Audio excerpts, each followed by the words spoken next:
네, 자, 얘 왜 이러는 걸까요? 첫 번째 사연으로 병적 도벽이 의심되는 사례에 대해서 저희가 이야기를 나눠봤고요.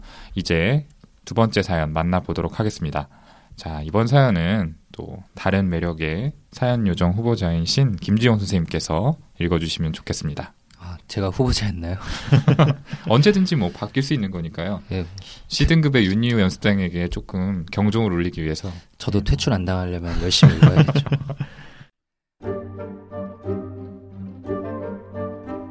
안녕하세요. 저는 모 대학병원에서 근무 중인 수련이입니다. 사연을 신청하게 된 계기는 저희과 펠로우 선생님 때문입니다. 저희과 특성상 분위기가 수련하는 병원치고는 자유로운 편이고 교수님이나 선후배 관계 때문에 스트레스를 받는 일이 없는데 유독 저를 힘들게 하는 사람이 그 펠로우 쌤 그분입니다. 예, 펠로우시면 임상 강사시죠? 네, 그렇죠. 그분은 기초과학 학부를 졸업하시고 의전원 편입하신 뒤에 그 다른 병원에서 수련을 마치고 저희 병원으로 오셨는데 진료 욕심도 많고 논문 작업도 열심히 하셔서 유력 학회지에도 논문이 여러 개 실리고 해외 학회에서 상도 받고 아주 열정적이고 스스로 자부심이 대단하신 분입니다. 그분 모교 후배 전공의들에게 물어보면 남들 6시, 7시에 퇴근할 때도 혼자 밤 12시에 가는 스타일이었다고 하더라고요. 그런데 펠로우 선생님께서는 같이 일하는 인턴, 레지던트들을 과하게 피곤하게 만듭니다. 부임 첫 해는 안 그랬다는데 다음 해부터 그렇게 변했다고 하시네요. 어떻게 힘들게 하시는지 예시들을 들어본다면 일단은 호칭 문제가 있는데요. 학생이 한번 선생님이라고 불렀는데 임상교수라고 적힌 자기 명찰을 내동댕이 치면서 교수라고 부르라고 화를 내시고 저희에게도 자기 호칭을 똑바로 해달라고 정색하셨습니다. 대박인데 진짜 대박인데요. 이거. 제가 웃으면 안 되는데 이거 참 당황스럽네요. 네, 그리고 수련이인 너네가 학생을 제대로 교육하라고. 근데 그분이 수련받았던 병원 분위기가 그렇게 권위적인가 하고 물어보면 그렇지도 않다고 하더라고요. 거기서도 펠로우 호칭을 교수라고 하지도 않고요. 이게 사실 정상이죠. 그렇죠. 네. 또 다른 얘기로는 시도 때도 없이 화를 내는데 일관적이지가 않아서 대하기가 힘든 면이 있어요. 이러면 뭐 또 예측이 안 되니 더 힘들죠. 일화가 하도 많다 보니 오히려 기억이 잘 안 나네요. 논문 세미나를 하는데 한 선배 전공의가 어떤 주제에 관한 리뷰 논문을 발표하려 하니까 완전 화를 내셨는데 그 이유가 본인이 9월에 발표하려는 주제와 관련이 있는데 왜 이걸 리뷰하냐는 거였어요. 근데 그게 완전 똑같지도 않고 그 선배는 개인적으로 궁금한 주제에 관해 선택했는데 주제로 딴지를 걸면서 일장 연설을 하는데 솔직히 왜 저러나 싶었습니다. 그 외에도 다른 어떤 교수님도 진료할 때 전공의 어시스턴트를 받는 경우가 없는데 그분만 혼자서 어시스턴트가 있어야 되고 그것도 고년차만 돼요.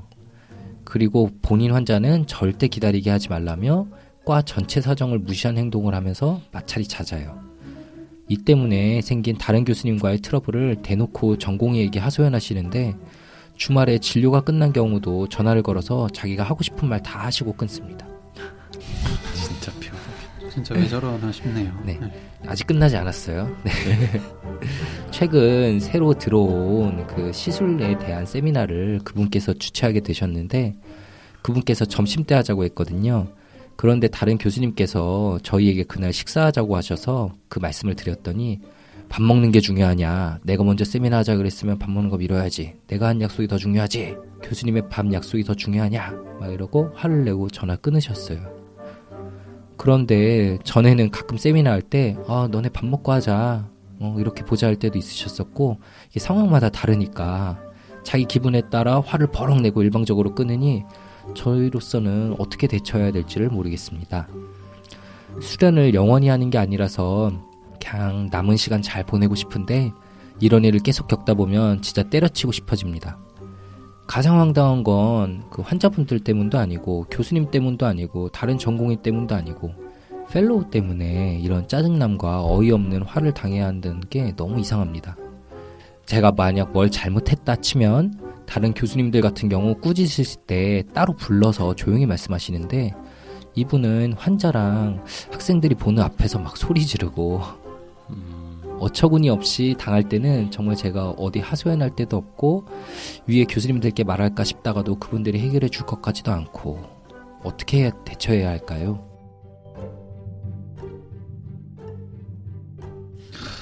네, 이상입니다. 아, 정말 사연 잘 들었고요. 상세한 사연 보내주셔서 감사합니다. 아, 이거 진짜 얘 왜 이러는 걸까요? 라는 제목에 네. 잘 어울리는 사연 아닐까 싶은데 이건 진짜 많이 힘드실 것 같아요. 이게 저희도 다 병원 생활을 한 사람이다 보니까 이게 아마 청취자분들보다 조금 더 크게 공감할 수밖에 없을 것 같은데 선생님들 좀 어떠셨어요? 들으시면서? 네, 아마 저희 사연을 읽을 때 그 청취자분들께서 쟤네들 왜 이렇게 반응하는 거야 이렇게 아마 느끼셨을 수도 있는데 저희도 다 병원 생활을 산 사람들이라서 저희 머릿속에 막 장면들이 그려져서요. 저희 다 가깝해진 것 같아요. 저도 뭐 별로 안 좋았던 기억들도 있고 왜 그렇게 웃으시죠? 아, 네. 싸우는 거 제가 옆에서 봤잖아요. 사연을 직접 보내신 거 아닌가. 네. 그런데 청취자분들께서는 병원 시스템이 어떻게 되어 있는지 잘 모르실 수 있을 테니까 저희가 좀 부연 설명을 드려야 될 것 같아요. 마침 제 맞은편에 그 펠로우를 하셨던 윤희우 교수님께서 앉아 계시니까 펠로우란 게 어떤 자리인지 좀 설명을 부탁드릴게요. 아니, 교수라고 하니까 좀 이상한데요. 저는 펠로우라는 자리는 그 전공의 수련 과정을 마치고 나서 아직 교수는 아닌 전임이라고 하는데요. 뭐 명찰에는 임상조교수, 뭐 임상교수 이렇게 공식 직함이 되어 있지만 보통은 교수님이라고 부르진 않아요. 그냥 듣기 민망하기도 하고 뭐 전임이, 뭐 펠로우 이렇게 부르죠. 민망하셨다고요? 제가 듣기로는 교수라고 안 불렀다고 화냈다는 소문이 있었는데 사실인가요? 네, 막 그 전공의가 만들어 온 명단 이런 거 다 찢어버리고 얼굴에 던졌다고. 아, 그리고 그 병원 게시판에 교수라고 적힌 거 사진 찍어서 페이스북에 올리셨었잖아요. 그렇죠. 친절교직원 윤희우 교수 이거 예. 올린 거 저도 네. 본 기억이 나는데. 아니, 그건 제가 올린 게 아니라 저를 놀리려고 올렸었던 거고요. 병원의 그 치료진 속에 그 모니터에 나오는 거 윤희 교수 적혀 있는 거 그렇죠. 네. 그 카톡방에 계속 올리시고. 프로필 사진으로 오랫동안 이용했었잖아요. 윤희우 교수. 너무 공격을 받아서 당황스러운데요. 아무튼 저는 그런 적이 없습니다. 진실은 네, 청취자분들께 판단에 맡기겠습니다. 네, 아무튼 이 펠로우는 사실 뭐 전공의들하고는 그냥 대면대면한 관계 정도거든요. 뭐 같은 병원 출신의 선배면 친하게 지낼 수도 있지만 여기 뭐 사연에서처럼 다른 병원 출신인 선생님이면 특히 친하진 않은 경우가 많죠. 뭐 일반적으로는 펠로우들도 전공의들에게 뭔가 요구하거나 뭐 기대하는 분위기도 아니고요. 네. 맞죠. 그래서 뭐 그런 펠로우나 교수 같은 경우에 앞으로 세브란스 조울장의 후계자 펠로우와 교수를 연달아서 연임하실 오동훈 선생님은 어떻게 보시나요? 뭐 비슷한 경험들 해보신 적 없나요? 아니, 이게 저한테 굉장히 부메랑처럼 바로 돌아오네요. 아, 뭐, 근데 뭐, 저는 사실대로 말씀드리자면은 정말 너무 인자하시고, 굉장히 학문적으로 뛰어나신 교수님과 좀 자상하고 잘 케어해주는 윈년차 선생님들 아래에서 수련받아서 이런 경험은 별로 없네요.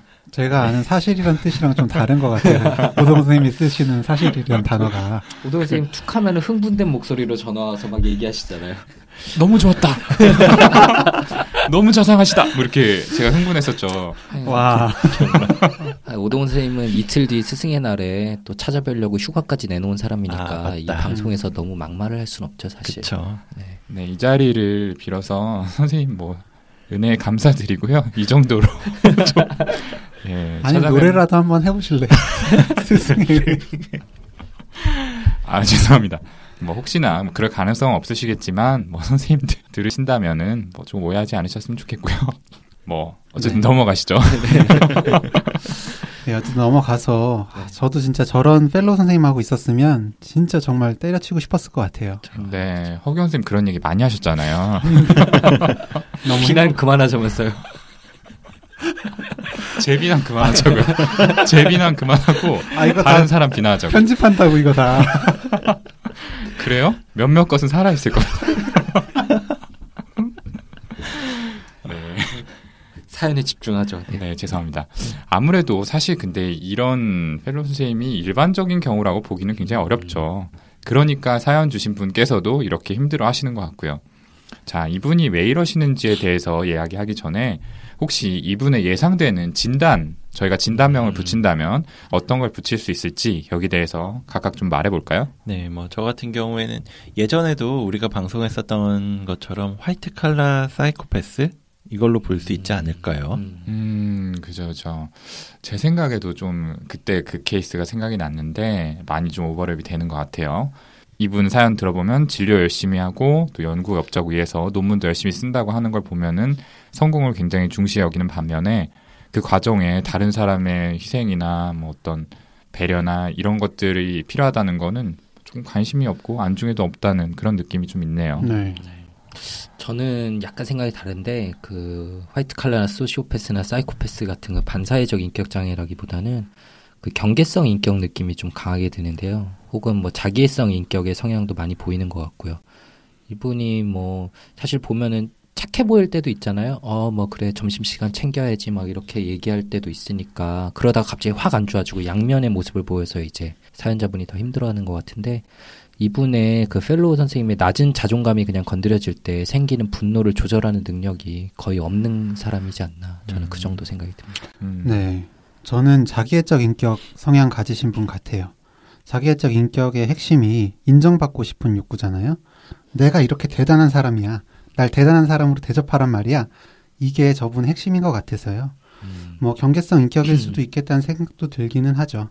어쨌든 이제 비군의 성격을 띠고 계시는 건 확실하다 싶네요. 화이트 칼라 사이코패스나 소시오패스가 속하는 반사회적 인격이나 경계성 인격, 자기애성 인격 모두 비군에 속하는 성격들이잖아요. 그쵸. 근데 이제 저희가 생각하는 진단이 사실 좀 갈리는데 한번 그렇게 생각하는 이유 좀 자세히 얘기해 보면 좋을 것 같아요. 네. 네, 뭐 일단 저는 이 사연에 소개된 분이 공감 능력이 없어 보이는 게 제일 먼저 눈에 띄었거든요. 뭐 상대방에 대해서는 전혀 배려하지 않고 뭐 갑자기 화를 낸다든지 하는 모습들이 지난번에 방송했던 사연하고 좀 겹치는 것 같다라는 생각이 들어서요. 네, 저도 윤유 선생님 말대로 공감 능력의 결여에 초점을 맞춰서 좀 생각을 해봤는데요. 본인한테 반드시 어시스턴트가 있어야 되고 그것도 9년차로 자기가 주최하는 세미나가 최우선 돼야 되고 이걸 맞출 수 없는 상대방의 사정이 있을 수도 있는 건데 여기 대해서 이해나 공감을 잘 못하시는 것 같아요. 근데 아이러니하게 이런 사람이 대외적으로는 좀 일을 잘하는 것처럼 보이죠. 맨날 화내고 소리 지르고 막 그러니까 아랫사람 입장에서는 무서우니까 그 사람이 시킨 일부터 처리하자 이렇게 되니까 맞아요. 네, 그렇죠. 참 안타깝죠. 그것도. 저는 약간 생각이 다르다고 했던 이유가 그 사연에 나온 화낸 상황들을 종합해 보면 자기 이익을 위해서 사연자분을 괴롭힌 건 별로 없지 않나요? 그 아까 말했다시피 저는 낮은 자존감 자극받는 상황에 견디지 못하고 쉽게 화내는 것 같고 예를 들어서 교수님이 아닌 선생님이라고 불렀다고 명찰을 집어던지고 화를 냈다는 건 그분 자존감이 얼마나 낮은지 명확하게 보여준 예인 것 같아요. 일단은 뭐 보통 교수님이라고 부르지도 않지만 사실은 잘못 부른 상황이라고 쳐도 그 자존감이 건강한 분이라면 그냥 씩 웃으면서 야 다음부터는 교수님이라고 불러라 이렇게 말할 수 있는 거거든요. 그렇죠. 윤희우 선생님처럼. 네. 근데 경계성 인격장애 진단 기준 중에 그 부적절할 정도로 심하게 화를 내거나 화를 조절하지 못한다는 내용이 있어요. 네. 이분 정도면 거의 거기에 해당되는 수준이 아닌가 저는 이렇게 생각을 했거든요. 네. 그 자기애적 인격 장애가 있는 경우에도 낮은 자존감이 자극받는 상황에서 화를 내는 모습은 사실 흔하게 있어요. 이분도 화를 조절하지 못하고 감정 기복이 심하다곤 하지만 자세히 살펴보면 그게 완전히 예측 불가능한 게 아니라 자존감에 상처를 줄 만한 상황, 거기서만 반복이 되고 있거든요. 물론 그게 보통 사람들이 생각했을 때는 아니 이게 왜 자존감이 상처가 되는 거지? 하고 의문이 들긴 하겠지만요. 그쵸. 네, 그렇죠. 그래서 자신하고 먼저 세미나를 하자고 했는데 다른 교수님이 식사하자고 했다는 얘기를 듣고 화를 냈다. 이 장면을 봐도 사실 뭐 서운하고 좀 마음이 불편할 수는 있죠. 어쨌든 본인하고 먼저 약속을 했는데 전공의 입장에서 이제 그거를 취소하고 변경하는 그런 상황이니까요. 네. 근데 그렇다고 해서 그 일이 이렇게까지 화를 낼 문제는 아니라고 저희도 그렇고 그렇죠. 보통은 생각을 하는데 자기애적 성격을 가지고 있는 분들한테는 이런 문제가 굉장히 크게 다가오는 경향이 있죠. 무시했다고 받아들이는 네, 거죠. 나를 무시해서 그리고 뭐 이야기하다 보니까 제 생각에는 이런 사연 속의 모습이 어떤 인격장애 하나로 설명할 수 있는 건가 싶은 생각이 들긴 했어요. 경계성 인격장애에서 핵심적인 요소가 뭐 자기에 대한 느낌, 내가 누군지 원하는 게 뭔지 알지 못해서 공허감을 자주 느낀다는 건데 그러다 보니까 뭐 대인관계뿐만 아니라 직업적으로도 안정적인 직장을 유지하고 커리어를 쌓는 게 어렵죠. 그런데 이분은 어쨌거나 전공이 마치고 펠로우도 몇 년째 하고 있고 뭐 연구도 굉장히 열심히 하고 또 결혼해서 가정도 있고 여러 상황에서 감정 조절이 안 되는 점이 두드러지긴 하지만 그 외의 모습이 전반적으로 경계성 인격 장애로 보긴 좀 어렵지 않을까요? 예, 뭐 또 자기애적 인격으로 생각해 볼 때도 이분이 다른 사람들이 어떻게 느끼는지에는 관심 없이 자신의 일만 이기적으로 생각하고 또 호칭에 민감하고 그렇긴 하지만 자기애적 인격장애에서의 그 비현실적으로 부풀려진 자기 이미지가 있어서 자랑이나 허풍이 심하고 말도 안 되는 찬양이나 예우를 기대하는 모습 그런 거랑 좀 다른 것 같기도 합니다. 사연의 정보로 봐선 어느 한 진단으로 보기는 좀 어렵네요. 좀 아까까지 자기애적 인격장애라면서요. 아, 지금 치고 올라오시려 그러는 것 같은데 굳이 진단을 내린다면 그쪽에 가깝다는 거죠. 근데 이분 본인을 교수보다 높다고 생각하시는 것 같기도 해요. 네. 면담 한번 해보고 싶네요. 네, 저희가 전에 인격 진단 내리는 것이 스펙트럼 같은 거라고 얘기한 적이 있었죠. 지금 저희끼리 진단이 약간씩 갈리고 있는 상황을 이렇게 보시면 될 것 같아요. 일단 B군 성격이라는 데는 다 의견이 동일한 거잖아요. 네. 아, 저 사람은 파란색, 빨간색, 노란색 이렇게 세 개의 색깔 계열 중에 빨간색 계열이라는 건 다 동의한 거죠. 그거는 지금 너무 뻔한 건데 네. 근데 빨간색 계열 안에서도 약간 분홍색에 가까운 쪽이 있고 막 자주색에 가까운 쪽이 있고 막 이럴 거 아니에요. 근데 그 사이쯤 어딘가에 있는 색이면 뭐라고 딱 집어 말하기가 힘들어요. 뭐 저는 저거면은 분홍색에 더 가깝지 않아? 라고 하는데 이제 허경 선생님은 아니야, 저 그래도 자주색을 더 많이 띠고 있지, 거기에 더 가깝지, 이렇게 얘기하는 상황이라고 보시면 될 것 같고요. 뭐 저희가 직접 대면을 하고 자세하게 면담을 한다면 조금 더 정답을 찾아나갈 수는 있긴 하겠지만, 근데 뭐 물론 제 진단이 맞다고 생각합니다. 마지막에 선언하셨네요. 네, 그래서 이제 저희가 의견이 조금 갈리긴 했지만 의심하는 진단과 그 이유들에까지 얘기를 해봤습니다. 근데 진단 이런 걸 떠나서 저희가 이 시간 제목처럼 얘 왜 이러는 걸까요? 이제 사연자분께서도 그렇고 청취자분들도 그렇고 이걸 좀 궁금해 하실 것 같아요. 왜 이러는지. 여기에 대해서 좀 이야기를 해볼까요? 뭐 주어진 팩트와 이렇게 사례들만 가지고 한번 가설을 세워볼까요? 이분은 어쨌든 자존감이 낮은 건 확실하죠. 네. 근데 자세한 이유는 모르겠지만 전공의 때부터 남들에 비해 이상할 정도로 열심히 근무한 점도 어떻게 보면 그냥 열심히 사람일 수도 있겠지만 낮은 자존감을 스스로 보상하기 위한 행동일 수 있어요. 저런 게 흔치는 않거든요. 그런데 이렇게 훌륭한 전공인데도 불구하고 본인이 그 수련을 마친 병원에 남지 않은 건지 남지 못한 건지 모르지만 다른 병원에 가게 됐잖아요. 이것도 뭐 물론 가설이긴 하지만 이게 다른 지원자에게 밀린 걸 가능성이 높아요. 웬만하면은 그 자기 근무했던 좋은 병원에 남고 싶었을 텐데 그 상황에서 또 자존감이 확 자극받았을 수가 있죠. 낮은 자존감이.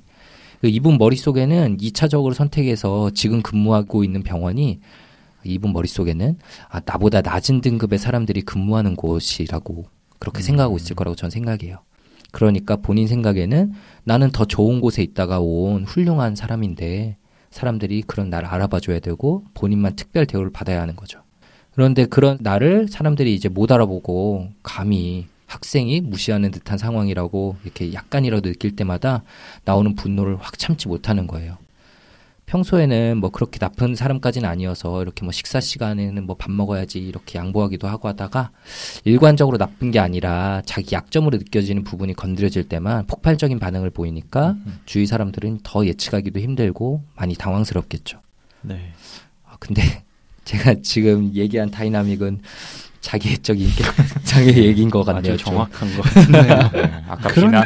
비난하시더니 허경 선생님. 예, 제가 자기애성 인격장애라고 했잖아요. 제 생각이 약간 얕았던 것 같습니다. 네. 계속 그 등급에 머물러 계시고요. 지금 김지용 선생님이 말한 거에다가 추가로 더 썰을 좀 풀어보자면은 이분은 기초과학 쪽 전공을 하시고 인지도가 높은 의학전문대학원에 입학을 하셨잖아요. 프로필상 이제 중고등학교 때 본인과 비슷한 성적의 사람들이 간 의대에 뒤늦게 들어온 것일 수도 있어요. 그러니까 대입해서 불합격했다가 이제 나중에 들어오신 거일 수도 있고요. 그쵸. 근데 이제 병원에서 수련 생활을 하면 자기 나이 또래들이 윗년차로 있는 상황에서 자격지심이 발생하는 상황이 굉장히 좀 많아요.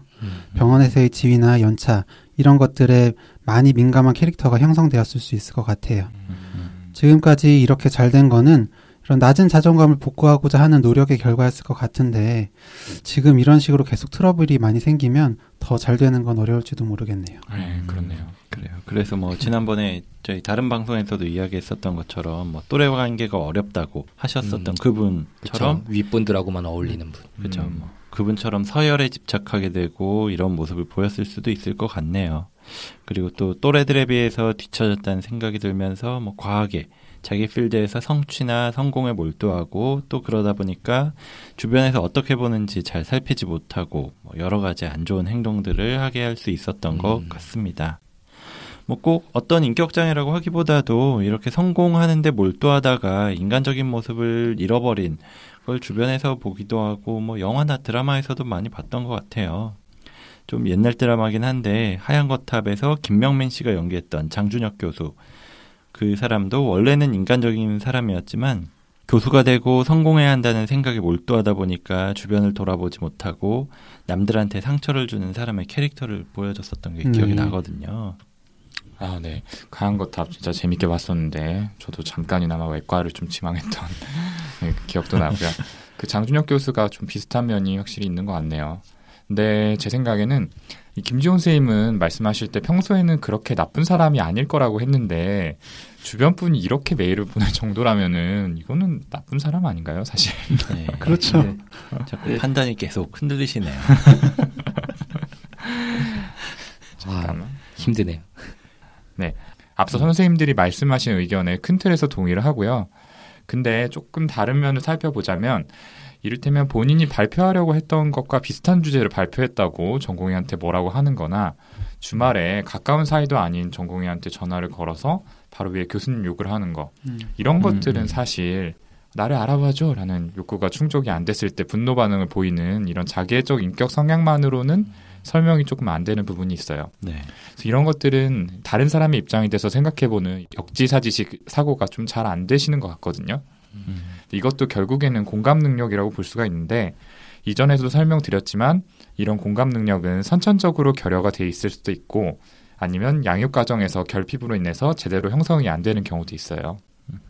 아무튼 뭐 저는 메일에 적어주시지 않은 다른 소소한 문제들이 분명히 많을 거라고 생각하고 일상생활 전반에 걸쳐서 조금 트러블이 있지 않을까 이런 생각이 들었습니다. 네. 네, 아무튼 얘기를 좀 나누다 보니까 저희가 중간중간 감정이입이 돼서 조금 흥분하기도 하고 톤이 올라가는 경향도 있었던 것 같은데요.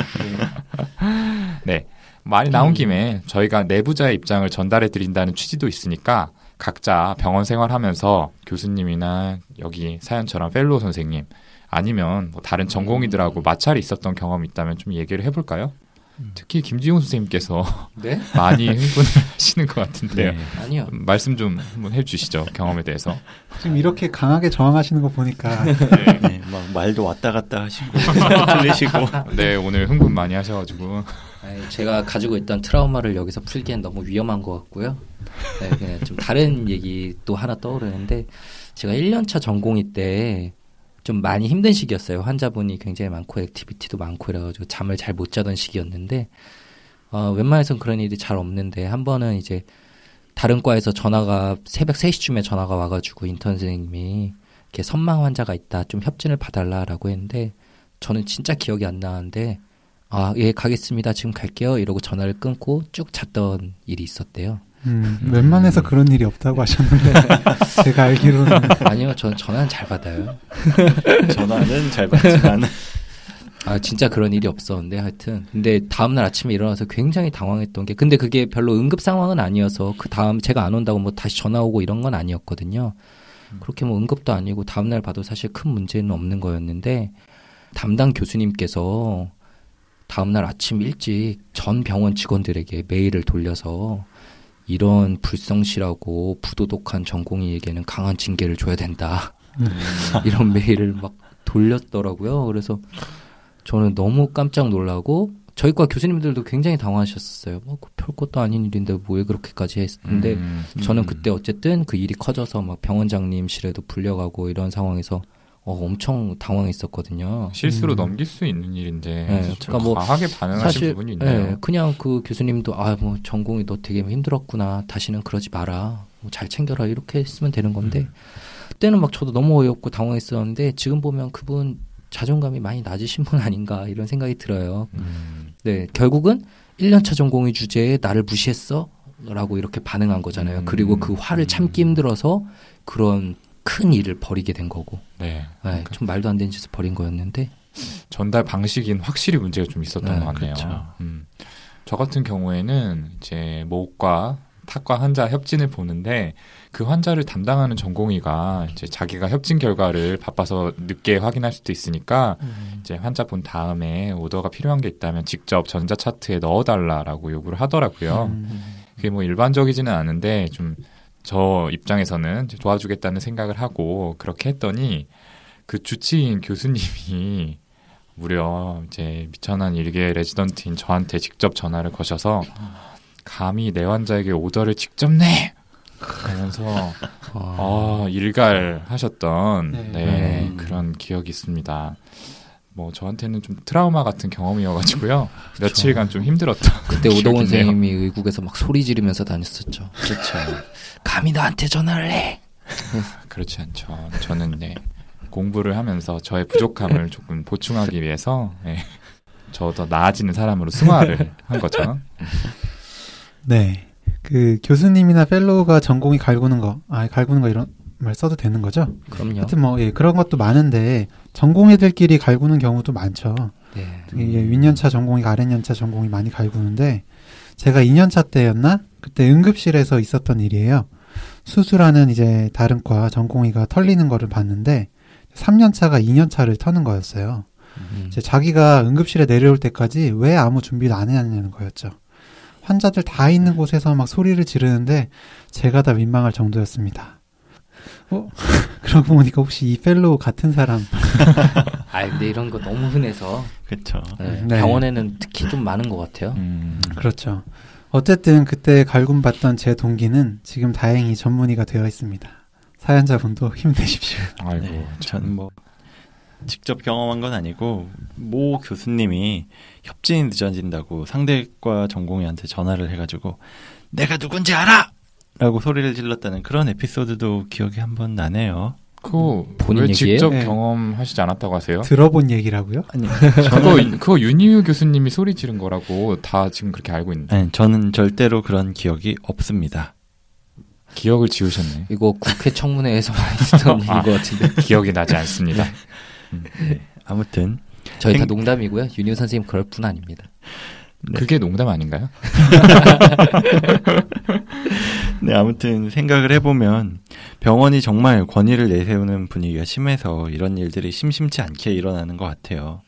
뭐 다른 조직에서도 그렇긴 하겠지만 병원은 과끼리도 그렇고 과 내부적으로도 경쟁이 너무 치열하니까 어떤 자기애적인 손상을 피하고 또 자존감 회복을 위해서 스스로 어서리티 피겨라고 하는데 그런 권위적인 모습을 보이려고 하는 게 아닌가 하는 생각이 드네요.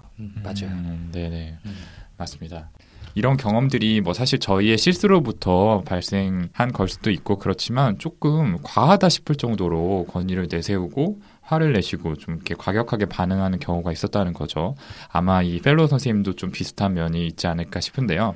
이쯤에서 이야기는 이제 마무리 짓고 자, 지금까지 이 펠로우 선생님께서 대체 왜 그러시는지 그분의 심리에 대해서 저희가 분석을 한번 해봤는데요.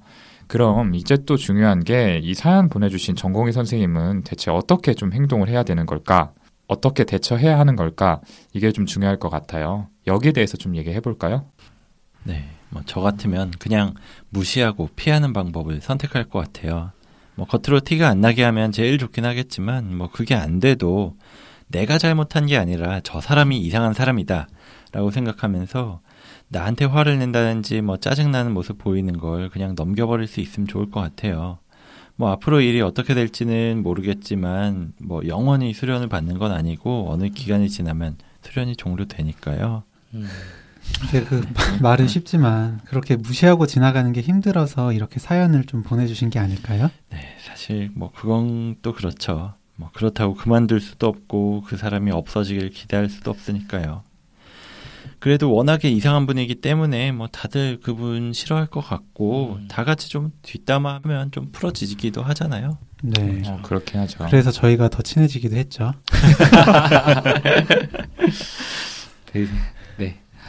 이럴 때 정말 얄밉게 사회생활 잘하는 분들 같으면 막 그 펠로우 선생님한테 가서 비위도 맞춰드리고 아부도 좀 하고 아 역시 뛰어나시군요. 제가 모르던 거 배웠습니다. 막 이런 말 하면서 그러면 잘 지낼 수도 있어요. 근데 보통 일은 아니죠. 저는 이런 거 잘 못해서 병원 생활할 때 좀 고생했던 것 같기도 하고 근데 뭐 그래도 하여튼 별로 추천드리고 싶은 방법은 아니네요. 네. 뭐 생각할수록 이건 참 답이 없는 문제다라는 생각이 드는데요. 저도 이런 분들 만나면은 좀 잘 지내보려고 사바사바 이렇게 좀 해보려고 하는데 그것도 한두 번이지 이제 진짜 지치더라고요. 더군다나 이제 일적인 부분에서만 그럼 모르겠는데 막 진료가 끝난 시간에까지 전화하고 이런다면은 진짜 힘드실 것 같아요. 사실 제 주변에는 이런 상사를 견디다 못해서 장문의 메일을 보낸 경우도 있었습니다. 최대한 정중하게 하지만 단호하게 좀 이런 행동을 삼가달라 이렇게 써서 보내는데요. 물론 이렇게 메일을 보낸다고 해서 관계가 회복되는 경우보다는 틀어질 가능성이 더 높지만 그분의 행동으로 인한 스트레스가 너무 심하다면은 한번 고려해봄직한 것 같습니다. 네. 그리고 또 이제 같이 근무하는 의국 사람들하고 공감대가 형성돼 있다면 의국 전체의 명의로 교수님께 조금 말씀드려보는 건 어떨까요? 저라면 좀 그 방법을 선택을 했을 것 같아요. 네. 그 사실 이거는 민원 마스터이신 김지용 선생님께서 알려주신 방법인데요. 파이터죠. 네, 민원의 대가시죠. 그 펠로우 선생님과 통화할 때 무조건 녹음을 하고 대면할 일이 있을 때도 핸드폰 녹음기를 켜놓는 거예요. 조금만 찾아보시면 괜찮은 녹음 어플들이 많습니다. 이렇게 자료를 모아두셨다가 한 번에 좀 터트리시는 거죠. 네, 뭐 제가 좀 이상한 사람처럼 들릴 수 있겠는데 사실 뭐 이번에 국회 청문회에서도 다 보셨잖아요. 최순실 사건에 이런 녹음이 없었다면은 그냥 묻혀버릴 수도 있었죠. 네. 저도 추천드립니다. 진짜 부당한 상황이 있을 수 있을 것 같아요. 네. 이 사연자분 이야기 들어보면은 그러니까 이런 방법도 한번 고민을 해보시고요. 네, 오늘은 이제 시도 때도 없이 화를 내고 과도한 요구를 하는 윗사람에 대한 얘기를 해봤습니다. 아마 직종에 따라 조금 차이는 있겠지만 주변에 한 명쯤 존재하면서 유명세를 떨치고 있을 그런 캐릭터가 아닐까 싶은데요. 이제 병원에 계시는 분의 사연이기 때문에 저희가 정말 좀 이입을 많이 해서 이렇게 말씀을 드렸던 것 같아요. 네, 저도요. 네, 다시 한번 말씀드리지만 정말 힘드시겠어요. 네, 이 시간 어땠는지 그러면 저희 중에서 펠로우 선생님의 사랑을 가장 많이 받았던 허규영 선생님의 소감 한번 들어보도록 하겠습니다. 저요? 그 제가 제일 사랑 많이 받았던 거 맞나요? 좀 같은데. 네. 어쨌든 그 아까 윤희호 선생님이 얘기했던 장준혁 교수 나오는 드라마 하얀 거탑 많이들 보셨죠? 물론 드라마라서 극적인 요소가 있긴 하지만 대학 병원이 인간관계가 워낙 수직적이고 권위적이다 보니까 저런 분들이 많았던 것 같아요. 진료를 보다 보면 사실 저런 펠로우 같은 사람이 진료를 보러 와야 되는데 사연자분 같은 피해자들이 힘들어서 오시는 경우가 많죠. 참 안타까운데 사연자분 좀 더 힘내시고 만약에 더 필요하신 게 있으면 메일로 저희가 답 드릴 테니까 또 메일로 뭐 내용 보내주셔도 좋을 것 같습니다. 네네네. 화이팅입니다. 네. 그리고 저는 아까부터 제가 펠로우 때 레지던트 괴롭혔다는 이야기들을 많이 하셨는데요. 뭐 기억이 나지 않는다고 했지만 사실 기억나는 게 몇 가지는 있긴 합니다. 교수님이라고 안 불러서 명단 찢은 거요? 아니, 그거는 사실이 아니고요. 예, 농담입니다, 이건. 아무튼 이 자리를 빌어서 당시에 제 파트에 있던 김동일 선생님께 미안했다는 말을 전하고 싶습니다. 아, 동일아 나도 4년차 때 미안했다. 네. 그리고 뭐 워낙에 저희가 대학병원에서 오래 생활을 해서 병원에서 일어난 일들을 강조해서 이야기했지만 뭐 사실 다른 조직에서도 이런 일들이 많이 일어나고 있죠. 지금도 비슷한 고통을 겪고 있는 모든 분들께 좀 힘내시라는 말을 전하고 싶습니다. 여러분이 잘못한 게 아니라 그 윗사람이 나쁜 겁니다. 다 같이 뒷담화하면서 좀 풀어보세요. 네. 네, 방금 윤유 선생님 말씀하신 것처럼 비단 병원뿐만 아니라 어느 직장에나 좀 이런 분 꼭 한 분씩 계실 것 같아요. 이제 이런 윗사람을 모시고 있는 모든 분들께 힘내라는 말씀 저도 전하고 싶고요. 자, 오늘 이야기 이제 이 정도에서 마무리 지을 텐데 마지막으로 저희에게 사연, 질문, 피드백 보내주실 메일 주소 소개를 해주셔야 될 메일 요정 손정현 선생님께서 오늘 불참하셨죠. 네. 네, F등급 받으셔가지고 뭐 패자부활전이 있으면 모를까. 농담이고요. 뭐 다음 주에는 또 오실 텐데요. 오늘은 허규영 선생님께 좀 메일 주소 소개를 부탁드려 볼게요. 네. A등급 연수생이니까 긴장하고 그 정도 있어서. 할 수 있잖아요. 긴장이 갑자기 되네요. 네. 예. 뭐 어떤 거라도 좋습니다. 뭐 사연, 피드백 다 좋으니까요. 그 메일 주소 brainrich6@gmail.com brainrich 숫자 6 gmail.com으로 많이 보내주시면 감사하겠습니다. 네. 다들 좀 실수하기만을 기다리고 계셨던 것 같은데. 네, 이렇게 메일 주소까지 잘 소개를 해주셨고 오늘 2개의 사연으로 진행했던 얘 왜 이러는 걸까요 시간은 이걸로 마무리를 지어보고요. 저희는 다음 시간에 더 유익하고 재미있는 컨텐츠 그리고 좀 더 퀄리티 좋은 방송으로 다시 찾아뵙도록 하겠습니다. 감사합니다. 감사합니다.